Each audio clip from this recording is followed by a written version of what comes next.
ናቲም ቤት ሄዶ ሲያናግረው ፈገግ ብሎ እያየው ስለምታወራው ነገር እኔ ምንም አላውቅም አለ። ግን ምናልባት ቤቲ ለራሷ የሚጠቅማትን ነገር ብታውቅ ሰዎች ትምህርት ሊያስተምሯት ባልሞከሩ ነበር ይለዋል። ናቲም በጣም ተናዶ በቦክስ መታው። ዳኒም ይህን አጋጣሚ ተጠቅሞ ሊገለኝ ነው እያለ ለእናትና አባቶቹ መጮ ጀመረ። እንደሚጠበቀውም ቤተሰቦቻቸው ለሱ ወግነው ናቲ ላይ ጮሁበት። ያለውን መረጃ ሊያሳያቸው ቢሞክርም ናቲን ለመስማት ፈቃደኛ ሊሆኑ አልቻሉም።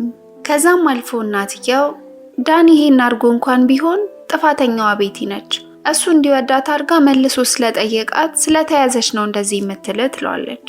አባትየውም ውጣ ከዚህ ቤት፣ ዳኒን ይቅርታ ለመጠየቅ ዝግጁ ስትሆን ብቻ ተመለስ አለው። ናቲ ቤቲ ጋር ለብዙ ቀናት ቆየ። ብቻዋን መሆን በጣም ስለፈራች ከትላንት ሌሊት ጀምሮ እያለቀሰች ነው ያለችው። ስራ መሄድ በጣም ፈርታለች። አለቆቿ ያለውን ሁኔታ ስለተረዱ ስራ ለተወሰነ ቀናት ፍቃድ ሰጥተዋታል። ግን ያም ቢሆን ብዙ ጊዜ ከቆየች ከስራዋ ልትባረር እንደምትችል ስለምታውቅ በጣም ፈርታለች። ለፖሊስ ለማመልከት ሞክረዋል። ግን እሱ መሆኑን እርግጠኛ ማስረጃ እስካልተገኘ ድረስ ምንም ማድረግ እንደማይችሉ ነግረዋቸዋል። ከብዙ ቀናት በኋላ ብዙ መረጃዎችን፣ የስልክ ቅጂ፣ ቴክስቶች፣ ቤቲ የምትሰራበት ሆስፒታል የሚመጡ ሰዎች የሚታዩበት ሴኩሪቲ ቪዲዮ እንዲሁም የቤቲ የስራ አጋር ምስክር ይዘው ፖሊስ ጣቢያ ይሄዳሉ። በመጀመሪያ የፖሊስ አዛዡ ጉዳዩ አሳሳቢ እንደሆነ ይነግራቸዋል። ነገር ግን ቤቲን ከሚከታተሏት አንዱ የፖሊስ አዛዡ ልጅ ሆኖ ተገኘ። የእሱን ስም ሲሰማ የፖሊሱ ሁኔታ ባንዴ ተቀይሮ ዳኒ እጁ መኖሩን እርግጠኛ የሚያደርግ መረጃ እስካላመጣችሁ ድረስ ምንም ማድረግ አልችልም ብሎ እንዲወጡ ይነግራቸዋል። የናቲ ቤተሰቦች ይህን ሲሰሙ በጣም ተናደዱ። ዳኒ በነጋታው ወደ ቤት ሲመለስ አይኑ በልዞ ናቲ እንዳስደበደበው ተናገረ። ናቲ ጭራሽ የዛን ቀን አላገኘውም ነበር። እንደሚጠበቀውም ቤተሰቦቹ አመኑት። ከዛም አባታቸው ደውሎ በጣም እንዳዘነበትና በዚህ ባህሪ የሚቀጥል ከሆነ እንደሚቆራረጡ አስፈራርቶት ይዘጋዋል። በቀጣይ ሳምንት እናቱ ደውላ እንደ ቤተሰብ ነገሮቹን መፍታት አለብን፣ እኛ ዳኒን አናግረነዋል፣ ልክ ያልሆነ ነገር ይሰራው እንዳለ እሱም ተሰምቶታል እና አንተንም እሷንም ይቅርታ መጠየቅ ይፈልጋል አለችው። ናቲም ከቤቲ ጋር ብዙ ሰዓታት አውርተውበት አንድ እድል ለመስጠት ተስማምተው ይሄዳሉ እና ይህም ትልቅ ስህተት ነበር። የቤተሰቦቹ ቤት ሄደው ልክ ወደ ቤት ሲገቡ ቤቱ በብዙ ሰዎች ተሞልቷል። ከእናትና አባታቸው ውጪ ሁሉም ዳኒን የሚደግፉ አክስቶች እንዲሁም የዳኒ ጓደኞች ነበሩ። ከመግባታቸውም በፊት የቤቲን ባህሪ ማንቋሸሽ ጀመሩ።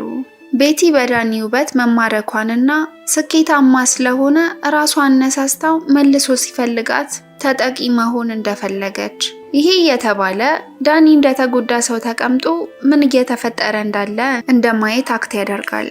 የዳኒ ጓደኞች ወደ ሆስፒታል የሄዱት የጓደኛቸውን አያት ለመጠየቅ እንደሆነ እንጂ እሷን ፈልገው እንዳልነበር መናገር ጀመሩ። ምናልባት በአይምሮ ስፔሻሊስት ብትታይ ጥሩ እንደሆነ እናትየው ትናገራለች። ቤቲም ያሉትን መረጃዎች ልታሳያቸው ሞከረች። ነገር ግን ሊያስወሯት ራሱ ፈቃደኛ አልነበሩም።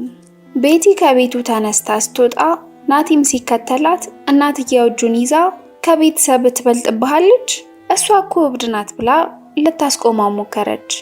ናቲም እናቱን ዞር አድርጎ ወጣ። ከዛም ቀን በኋላ ቤተሰቦቹን አላወራቸውም።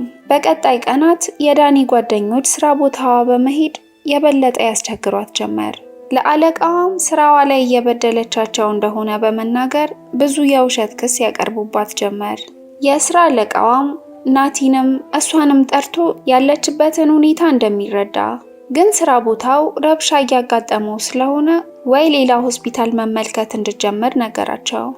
እነሱም ጠበቃ ቀጥረው ነገሮች በህግ እንዲታዩ ማድረግ ይጀምራሉ። ግን በጣም ረጅም ፕሮሰስ ስለሆነ አጭር መፍትሄ ማግኘት አልቻሉም። በዚህ ሁሉ ግን የናቲ አክስት ልጅ ቤዛ አጠገቡ ነበረች። እሷንም በብዙ ስለበደላትና እውነተኛ ባህሪውን ስለምታውቅ ከጎኑ ነበረች። ቤዛ ሰርጓ ላይ ትጋብዛቸዋለች። መጀመሪያ ላይ ለመሄድ በጣም አንገራግረው ነበር፣ ግን በጣም ስለለመነቻቸው እሺ ብለው ሄዱ። እዛም የጥበቃ ሰዎች ስላዘጋጀች ምንም እንዳይፈሩ አረጋገጠችላቸው። በመጀመሪያ ነገሮች ሁሉ ሰላም ነበሩ። በሰላም ሰርጉም ተጠናቀቀ። ቤቲ ወደ መታጠቢያ ቤት ሄደች እና እንደቆየችም ናቲ ሲረዳ ተነስቶ ቼክ ለማድረግ ሄደ። ከዛም ጩኸት ሰማ። ወደ እሷም በጣም ሮጠ። የቤዛ ባልም ከጀርባው ሲከተለው ነበር። ወደ ቦታው ሲደርሱ ዳኒ ቤቲ ላይ ተጭኗት ግድግዳ አስደግፏታል። እጆቿ በልዘዋል፣ ልብሷ ተቀዷል። ቀኑን ሙሉ እያያቸው እንደነበር መጮህ ጀመረ። በጣም እንደጠጣ ያስታውቃል። ወዲያው ፖሊስ ጋር ተደወለ። ፖሊሶችም መጥተው ሊያስሩት ሲሉ እናትና አባት እንዳያስሩትና አለመግባባት መሆኑን መናገር ጀመሩ። ፖሊሶቹ ማስረው ሲወስዱት ቤቲን ብዙ ስድቦች መሳደብ ጀመረ። ብዙ ቤተሰቦቻቸው ቪዲዮ ቀረጹት። እውነቱንም ማየት ጀመሩ። ቤተሰቦቻቸውም ከታሰረ በኋላ ናቲ ክሱን ማያነሳ ከሆነ ልጃቸው እንዳልሆነ እንደሚክዱት፣ ምንም አይነት ውርስ እንደማይኖረው እየደወሉ ያስፈራሩት ጀመር። ናቲና ቤቲ ከአካባቢው ለመራቅ ወሰኑ። ቤቲም ሌላ ሆስፒታል ስራ ጀመረች። ናቲም ስራውን ኦንላይን መስራት ጀመረ። አሁን ከቤተሰቦቹ ጋር ካወራ 4 ዓመት ሆኖታል። ከቤቲ ጋር ከተጋቡ 2 ዓመት ሆኗቸዋል። የመጀመሪያ ልጃቸውንም በቅርቡ ቤተሰቡን ይቀላቀላል። በጣም ደስተኛ ህይወት እየመሩ ነው። ከ4 ዓመት በኋላ እናቱ ደወለች። ደግማም ስለደወለች አነሳላት። እናቱም እያለቀሰች ነበር። ዳኒ ከ1 ዓመት በፊት ራሄል ከምትባል ልጅ ጋር እንደተጋባና እነሱንም እንዳስተዋወቃቸው ነገረችው። እናም ለ3 ቀን ያህል ራሄል ስራ ሳትገባ ስትቀር አብረዋት የሚሰሩ ሰዎች ለፖሊስ ይደውላሉ። ፖሊስ ቤቷ ሄደው ቼክ ሲያደርጉ በጣም ተደብድባ ሰውነቷ በልዞ እጇ ተሰብሮ ያገኟታል። ለብዙ ጊዜ ሲደበድባት እንደነበር፣ ይህንንም ከአባቱ ጋር ሆነው ሲደብቁ እንደነበር ፖሊስ ይረዳሉ። ሁለቱንም አባቱንም ወንድሙንም ፖሊስ ያስራቸዋል። እናቱም ቤተሰቡ በጣም እንደሚፈልገው አስቸጋሪ ሁኔታ ላይ እንዳሉ መቶም ወንድሙንና አባቱን እንዲያገዛቸው፣ በእርግጠኝነትም ራሄል እየዋሸች እንደሆነ ቤቲ ስትዋሽ እንደነበረው አለችው። እንደዚህም ስትለው በጣም ተናዶ ለብዙ ዓመት የያዘውን ንዴት በሙሉ ዘረገፈባት።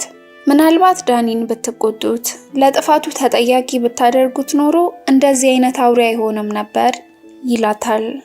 ስልኩን ዘግቶ ብሎክ አደረጋት። ዳኒ 8 ዓመት ተፈረደበት። እስር ቤት ገባ። አባቱም እስካሁን ፍርዱን እየተከታተለ ነው። ቻናላችንን ሰብስክራይብ እና ላይክ ማድረጉን እንዳይረሱ። በሌላ ቪዲዮ እስከምንገናኝ መልካም ጊዜ